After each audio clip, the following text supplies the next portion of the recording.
ছেলেরা মেয়েদের দিকে তাকালে গুনাহ হয়, আর মেয়েরা যদি ছেলেদের দিকে তাকালে গুনাহ হয় কিনা, যদি হয়ে থাকে তাহলে ওয়াইজ ব্যক্তির ভিডিও মেয়েরা দেখলে তো গুনাহ হবে কিনা।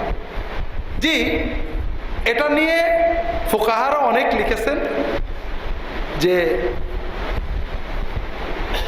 আমাদের হানাফি ফিকহের প্রায় সব কিতাবেই আছে, মেয়েরা ছেলেদের নাভি থেকে হাঁটু পর্যন্ত বাদে বাকি দেহর দিকে তাকাতে পারবে, দেখতে পারবে, যদি কোনো খারাপ চিন্তা আছে চক্ষু সংযত করবে। এ ব্যাপারে ফিকহের মূলনীতি হলো যা দেখা হারাম তা ঢাকা ফরজ, আর যা খোলা জায়েজ তা দেখা যায়।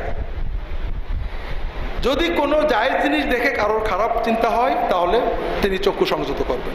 রাসূলুল্লাহ সাল্লাল্লাহু আলাইহি ওয়াসাল্লাম ওয়াজ করেছেন, মহিলা সাহাবীরা দেখতেন। সাহাবে কেরাম ওমর রাদিয়াল্লাহু তাআলা ওয়াজ করছেন, তার মসজিদে উঠে এক মহিলা আপত্তি করছেন। তো এগুলো আমরা হাদিসেও পাই।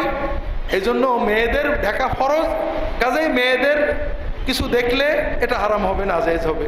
কিন্তু যেটা খোলা জায়েজ রাখা হয়েছে সেটা দেখা মূলত জায়েজ। আল্লাহু আ'লাম।